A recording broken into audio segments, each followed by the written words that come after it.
Everybody, welcome back to another process video. For those that are new that are joining me today, I am Desiree Scrapbook Nook here on YouTube, and today I'm using one of Christine Davidson's sketch, and I'm going to use that for my layout. So I'm going to apologize for those that are new. This is not my normal recording. Unfortunately, I thought I was hitting record and I did not. And then it's going to go to vertical for about 30 seconds. But in my defense, I was at the dealership getting my car fixed almost all day yesterday. So yeah, I don't even think I was half here. But anyways, let's get started. So I showed you the sketch in the beginning of what I'm going to use. And the inspiration was going to be Chamel's Starshine. Now I'm going to talk to you more about that way later. But I did pull from my own stash as well because I only have a few bits and pieces from that collection. One of them was this paper that I found in my scrap bin. I think we all, as scrapbookers, have a scrap bin. I hardly ever go into it, and I made myself, I'm like, you have to. It is so overflowing right now that I need to grab something from there. And that's what I did. Now, the beginning part that you did miss was the modeling paste. And that was just basically me taking some ink that I have, October Afternoon sprinklers, and mixing it with some modeling paste to create my own color. And then next, because that plaid paper was kind of blending in, I took some Tim Holtz Distress ink and inked the edges. A little bit did get on my finger, and then of course it got all over my photo, but thank goodness for Canon Selfie. That paper is so glossy that it just came right off. And then of course, because I'm so lazy, I just wiped it on my clothes. Okay, so then next I wanted to make sure that I used every bit of that scrap piece of paper and that I did not put it back in the scrap bin. So what better way to do that is using classic shapes. Oh my goodness. I find that out of all the years of scrapbooking, I've been doing it now for 17 years, that circles and banners and triangles and hexagons, hearts, they're just classic shapes that are timeless. They don't ever go out of style. So if you have hole punch, or not hole punch, but punches, or a die cutting machine that makes those, or just if you even do it freehand, I am not good at that. But they're just a great way to add embellishments and layering, especially, if you're on a budget. They're just a great way to stretch out your supplies. So that's what I do here. Next, I grab some Studio Calico acetate icons that I found when I was going through trying to pull supplies for this layout. I had a bunch of their kits and I never got around to actually using them, so I kind of separated all the pieces that came in the kit and put them into my stash. And I was kind of hemming and hawing over, do I want to use these though? It's a hot air balloon and it's a kite, and we're not, my son and my father-in-law are not doing any of those. However, I don't ever see myself going on a hot air balloon because I'm too afraid of that type of situation of heights. And I never ever captured any pictures of my kids while they were flying kites. So I felt that this was a great way to use those icons as just a very fun and playful layout of, like I said, my father-in-law and my son. And I'm going to use my tiny attacher to adhere those. One thing though I did come across when I used my ATG gun to adhere the paper is the modeling paste. It didn't work really well. So I actually had to add extra adhesive, and I just used the tacky glue or the Scotch Quick Dry, whatever bottle you still have in your stock or your supplies, and I put a ton of that behind the pattern paper, and that made it so much better. It was not moving. I'm not really going to talk too much more about this because I do want you to stay tuned at the end. I actually go into depth of what my inspiration was, how I pulled supplies for my stash, and kind of just mixed a ton of different brands, how nothing matched or were from the same collection, and added it onto my layout. But I do want to talk to you more about the future of my channel and what you can expect of my channel. I had a couple of my subscribers who reached out to me, and I totally encourage this. I love when my subscribers do this, about what they kind of want to see. And one of them was thankful that I wasn't using white cardstock you know, I'm using more pattern paper. I love white cardstock.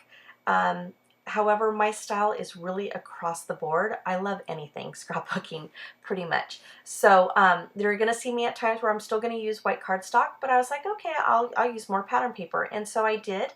And then I also wanted to show you, especially in this layout, how I took, if you're trying to get away from using white cardstock but didn't know how, to take a very subtle pattern paper, such as like this one, I consider white cardstock, because really it's just white paper with gray dash marks, and it's so subtle, and that make that kind of like your baby steps towards the more colorful, more busy patterns.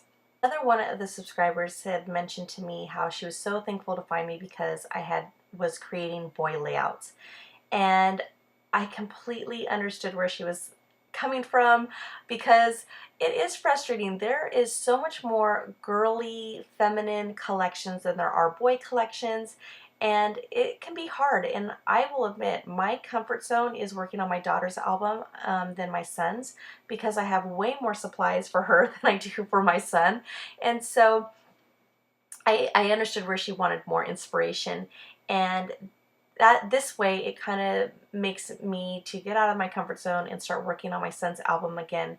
And so I had talked to you about Tuesdays and Thursdays are going to be where I upload videos for you, and one of them is going to be of my daughter's album and another one is going to be of my son's, and that way I'm actually kind of working on both of my kids' albums. And then if you have any other suggestions, please feel free. I am not offended at all if you have other things you want to see on my channel. I love working with just about anything. And that's it, guys. So stay tuned for that live footage that I had talked to you about. And I just want to thank you again for all the new subscribers. And you guys all have an amazing weekend. Bye.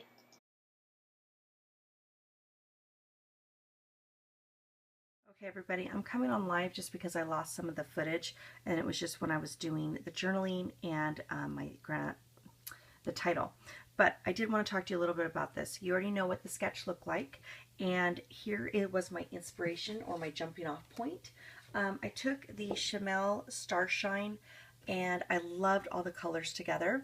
I honestly thought this was going to be my jumping off point. I started pulling everything that I had that could possibly go with this.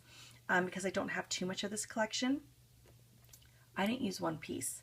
I mean, I have like thickers or stickers and some of the papers, but I didn't use not one piece from this collection.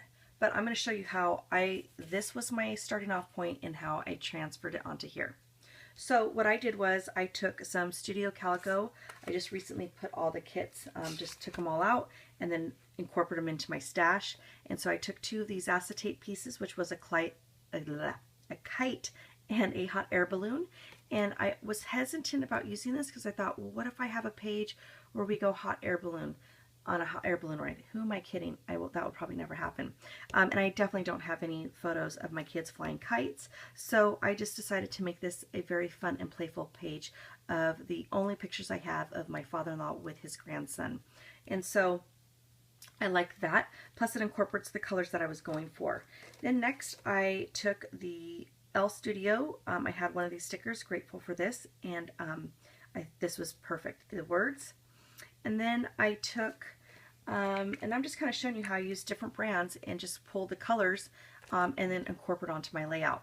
So then I grabbed Freckle Fawn, the Oh Dear Me kits, when I used to subscribe to them when they first came out. And then I just created the little triangle of the colors. And these are just puffy stickers. Then for some words, because I definitely needed some words, I went through my stash and had this ducks in a row word stickers. And it's for a newborn. However, I grabbed a couple that didn't really relate to being a newborn, which is Playtime, Hugs, and Kisses. You can never go wrong with those. Now, I apologize, the journaling is covered up. I lost my father-in-law last year. And this was kind of a very sentimental page, so I did cover up because it's very personal of the actual journaling. Next, trying to make this short here so my video isn't too long for you guys. I grabbed these papers from my stash. I love this paper. It was when I first started scrapbooking. It's very thin, and I didn't have much left of the sheet. I mean, it must have been this big. That's why it's not fully going around, but it does create a nice layer behind these photos. This is all that I have left of it. It's going in the trash. Created 2 circles using just a regular hole punch, and then I took these border strips. This is just from the paper from Studio Calico. I would never use that mushroom paper, but I like the other side. It's a very neutral pattern background, which is why I used it for the whole entire 12 by 12 sheet, or close to it. I did trim it a little bit. Backed it up with some blue cardstock, and then as far as the thickers, I just went through my thickers to find something that would match. And here's those Dear Lizzie Ooh La La. These are the ones I was telling you about with the beautiful ombre that I had to have like 4 packages so I could actually get more than just 1 letter of those. But I did grab the blues and spell that Grandpa's Visit. And I did not have an apostrophe, so I just used the exclamation. And then as far as those visits, that was just from October Afternoon. And then, where am I missing? I love this combination from when I do my son's page. It's just the Mr. Huey's Navy, which you could use any navy inks. And then this one is Boarding Pass by October Afternoon, their collection, and the color is Frequent Flyer. And I just used a Hip Kit stencil, and let me see if I could get this. And that's it, guys. I hope you enjoyed this, and you all have a wonderful weekend. Bye!